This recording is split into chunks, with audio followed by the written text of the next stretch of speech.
Keep their foods cool before its invention, how were the early models working, and how the technology providing refrigeration evolved until today.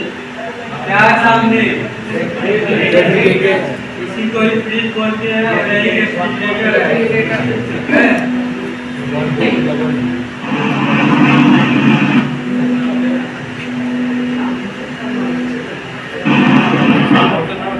Before the refrigerator was invented, people were using ice houses to provide cool storage for most of the year. Placed near freshwater lakes or packed with snow and ice during the winter, they were once very common. Natural means are still used to cool foods today. On mountain sites, runoff from melting snow is a convenient way to cool drinks, and during the winter, one can keep milk fresh much longer just by keeping it outdoors. The word refrigerator was used at least as early as the 17th century. The history of artificial refrigeration began in 1755 when Scottish professor अभी इसके पहले आपने कुछ moment देखा है video में, उसमें naturally तरीके से, ठीक है, प्राकृतिक तरीके से बर्फ के माध्यम से कैसे चीज़ों को ठंडा रख रहे थे, उसका बहुत शॉर्ट हिस्ट्री दिखाया इन्होंने कुछ सेकेंड में। उसके बाद आर्टिफिशियल बना, ठीक है, जो मानव निर्मित था, ठीक, उनका नाम था विलियम कुलेन। 15 अप्रैल 1710 to 5 फरवरी 1790 तक इनका लाइफ रहा है, ठीक है। और ये स्कॉटिश फिजिशियन थे, भौतिकी नहीं होने स्कॉटिश फिजिशियन थे, केमिस्ट एंड एग्रीकल्चरलिस्ट, केमिस्ट और एग्रीकल्चर में भी, कृषि विज्ञान और रसायन विज्ञान में भी इन्होंने बहुत सारी जानकारियाँ इनके पास थी, ठीक। No for teaching at Edinburgh medical school, इन्होंने टीचिंग भी किया है एडिनबर्ग मेडिकल स्कूल में, okay. The history of artificial refrigeration began in 1755 when Scottish professor William Cullen, इन्होंने अपने आर्टिफिशियल रेफ्रिजरेशन की हिस्ट्री 75 के अप्रॉक्सीमेट में उन्होंने प्रोफेसर विलियम कुलेन ने इस चीज़ को, अपने स्टेटमेंट को, अपने एक्सपेरिमेंट को सभी लोगों के सामने रखा। William Cullen designed a small refrigerating machine.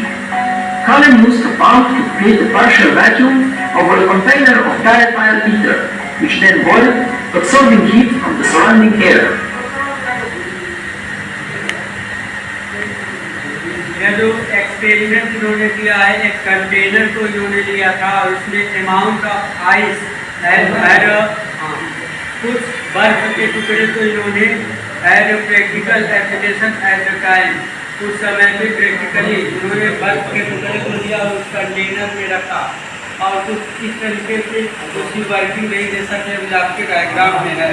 और आगे हम कंटिन्यू करेंगे तो थोड़ी चीज़ें आप लोगों के माइंड में क्लियर होते जाएंगे। The experiment even created a small amount of ice but had no practical application at that time. The American inventor Oliver Evans described in 1805 a closed vapor compression refrigeration cycle for the production of ice by ether under vacuum.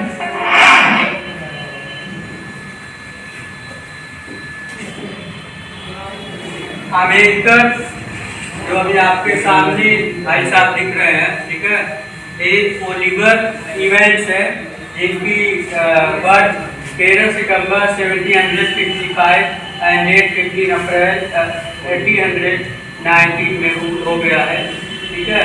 American inventor थे, American आविष्कारक थे और engineer and businessman भी थे, ठीक है, इनका profession ही रहा है। और इन्होंने ऑटोमेशन मटेरियल हैंडलिंग का काम कर रहे थे स्टीम पावर प्लांट में, जहाँ से भाप के माध्यम से इलेक्ट्रिसिटी को प्रोड्यूस की जाती है। तो इन्होंने एक क्लोज वेपर कंप्रेशन रेफ्रिजरेशन 1805 में इनका एक्सपेरिमेंट चल रहा था। Evans described in 1805 the closed vapor compression refrigeration cycle for the production of ice by ether under vacuum. Vacuum के माध्यम से आइस को बनाना, इसी पे एक्सपेरिमेंट कर रहे हैं।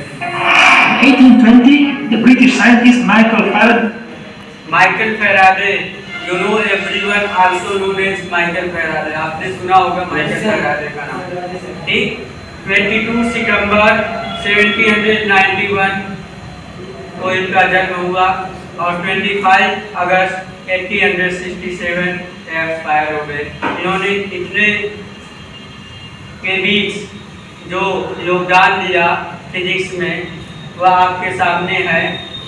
English scientist who contribute to the study of electromagnetism and electrochemistry। आज के टाइम में जो इलेक्ट्रोमैग्नेटिज्म और इलेक्ट्रोकेमिस्ट्री के बारे में हम जो अध्ययन करते हैं वह इन्हीं माइकल फैराडे की स्टेटमेंट और एक्सपेरिमेंट रहा है, जिसपे आज रिसर्च भी हो रहे हैं और हम सब उससे अवेयर भी होते हैं। His main discoveries include the principle underlying electromagnetic induction, diamagnetism and electrolysis। ये सारे इनके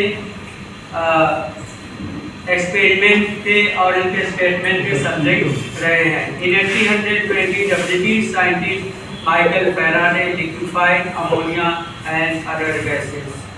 1820 में इन्होंने अमोनिया और अन्य गैसों के लेके भी एक्सपेरिमेंट किए और यह जो है आपके माइकल फैराडे यह ब्रिटिश साइंटिस्ट थे। liquefied ammonia and other gases। अभी देख रहे हैं आपके स्क्रीन पे जो हो रहा है, इसमें आप हाई स्कूल में साइंस में पढ़े होंगे तो किस तरीके से अमोनिया को NH3 को लिक्विफाइड क्लोरीन को माध्यम से एक बीकर लगा के उसको कैसे हीट किया जा रहा है। साल नमक और बर्फ के सॉल्यूशन को हम एक बीकर के माध्यम से उसको स्टीम में कैसे वेपर फॉर्म में चेंज कर रहे हैं। इन्होंने इन चीज़ों पे एक्सपेरिमेंट किया था। By using high pressures and low temperature। इन्होंने हाई प्रेशर इन्होंने इक्विपमेंट लिया था जो आग जल रहे थे, तो जब आग जलेगा तो क्या होगा, टेम्परेचर बढ़ेगा, तापमान बढ़ेगा, ठीक है। और प्रेशर को इन्होंने कांस्टेंट रखा था, प्रेशर में कहीं चेंजिंग नहीं हो रही थी। प्रेशर में चेंजिंग कब होती है, जब आपकी वॉल्यूम कम या अधिक होती है। Clear. In 1834, an American expatriate in Great Britain, Jacob Perkins, आप लोगों को नोट भी कराया था स्टार्टिंग में। 9 जुलाई 1766 एंड 13 जुलाई 1849 में इन्होंने आर्टिफिशियल जो हम लोग फ्रिज यूज करते हैं उसका बनावटी स्ट्रक्चर इन्होंने दे रखा था और वैसा हम स्टार्ट कर दिए थे। American inventor, mechanical engineer and physics में भी इन्होंने अपने आप को नॉलेज को बूस्ट किया हुआ था। Built the first working vapor compression। First working vapour compression refrigeration system इन्होंने जैकब पार्किंस के द्वारा जो आप देख रहे हैं यह चीजें बनी और इसी प्रिंसिपल पे आज आपके मॉडिफाई हो रहे हैं। क्लियर।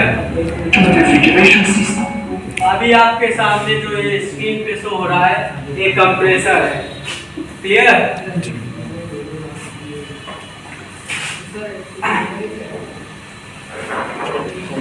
Closed cycle. कंप्रेसर के जस्ट बगल में वहाँ पे कंडेंसर लगा हुआ है। क्लियर। और कंडेंसर के जस्ट नीचे रिसीवर। क्लियर। जो ब्लैक कलर का आपका दिख रहा है ये रिसीवर है। रिसीवर के जस्ट ऊपर कंडेंसर और उसके लेफ्ट साइड में बाएं साइड में कंप्रेसर और कंप्रेसर के उसके लेफ्ट साइड में रेफ्रिजरेटर जो कि इवेपोरेटर होते हैं डिवाइस। और उसके जस्ट कंप्रेसर के जस्ट नीचे यहाँ पे जो चीजें हैं एक्सपेंशन वाल्व है। क्लियर।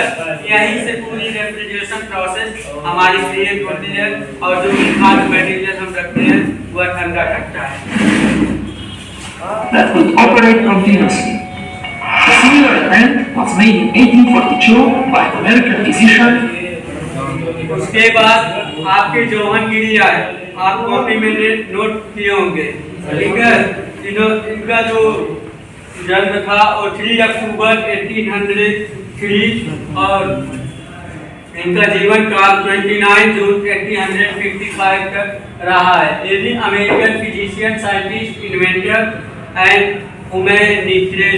ह्यूमैनिटेरियन रहे हैं। After 1845 he gave up his medical practice to pursue refrigeration product। 1845 के बाद यह मेडिकल प्रैक्टिस के लिए भी रेफ्रिजरेशन प्रोडक्ट को यूज किया, मेडिकल विभाग में भी। क्लियर। और इन्होंने क्या किया, एक एसी का, एक ऐसे डिवाइस का इन्वेंशन किया जो मेडिकल में लगाया गया, एक रूम को टेम्परेचर को मेंटेन करने के लिए, रूम के टेम्परेचर को कम करने के लिए इन्होंने ही, जहांगीर ने ही एसी के जो प्रिंसिपल है, बेसिक प्रिंसिपल इन्होंने स्टार्ट किए। John Gorey, who built a working prototype, but it was a commercial failure. आपके सामने जो कुछ मैकेनिज्म है, यही मैकेनिज्म इनके प्रिंसिपल का आधार बना एसी के। American engineer Alexander Twining, या अलेक्जेंडर कैटलिन ट्विनिंग, ठीक है, ये अमेरिकन साइंटिस्ट और इंजीनियर रहे हैं। took out a British patent in 1850 for a vapor compression system that used ether. जो अभी आपके सामने केमिकल फार्मूला दिख रहा है, R single bond O single bond R, ठीक है।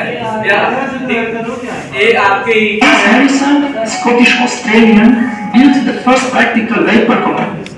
देखिए, जेम्स हॉरिसन उसके बाद आया 17 अप्रैल 1860, 3 सितंबर 1893 में इनका एक्सपायर हो गए और इन्होंने भी चीज़ों को मॉडिफाई करते गए हैं, ठीक है। तो मेन आपके कौन है, जैकब पार्किंस, जो फ्रिज के लिए उन्होंने एक मॉडल क्रिएट किया, ठीक, एक बेसिक प्रिंसिपल थे। और एयर कंडीशनिंग में कौन थे आपके, refrigeration system. His 1856 patent was for a vapor compression system using ether, alcohol, or ammonia. He built a mechanical ice-making machine in 1851 on the banks of the Barron River at Rocky 76. His new process made possible the use of gases such as ammonia to mass-produce refrigerators. Air was invented by Baltzar von Platen and Karl Mutters from Sweden in 1922 when they were still students at the Royal Institute of Technology of Frion in the 1920s, expanded the refrigerator market during the 1930s. फ्रियान gas आपके refrigerant use किए जा रहे थे 1920 में, okay, and provided safer, low toxicity during the 1940s. The popular term at the time for the unit was a deep freeze. Home freezers had separate compartments, larger than necessary just for ice cubes, or a separate unit. आजकल जो freezer use किए जा रहे हैं जिसको deep freezer बोलते हैं, आपके सिलेबस में नहीं है, लेकिन आप लोग जहाँ पे कोल्ड ड्रिंक्स वगैरह लेने जाते हैं, ठीक है, वहाँ पे एक बड़ी सी वॉशिंग मशीन जैसी रहती है, फ्रिज नुमा नहीं रहता है लेकिन वॉशिंग मशीन जैसी होती है, उसमें कोल्ड ड्रिंक्स को रखते हैं, उसको बोलते हैं डीप फ्रीजर। उसका स्ट्रक्चर कुछ इस टाइप में पहले था। Units were introduced in the United States in 1940. Frozen foods, previously a luxury item, became commonplace. To mass production for धीरे-धीरे अब जो मॉडिफाई होकर हमारे सामने आया single door refrigerator, double door refrigerator, जो कि आप अपने स्क्रीन पे देख सकते हैं। use in the home until after Second World War. The 1950s and 1960s saw technical advances like automatic defrosting and automatic ice making. More efficient refrigerators were developed in the 1970s and 1980s, even though environmental issues led to the banning of very और environment issue पे लेके जब पहले 1940 में बहुत सारे gases मैंने बताया फ्रियान वगैरह यूज करते थे 22, उन पे इन्वायरमेंट को लेकर बहुत ज़्यादा पॉल्यूशन क्रिएट होते थे, डेंजरस थे, हार्मफुल थे, उनको बैन किया गया और उसकी जगह नए Refrigeration technology has continued to improve over the years. Refrigerators are currently environmentally friendly by using CFC-free coolants and consume less energy than their predecessors by having more efficient cooling systems.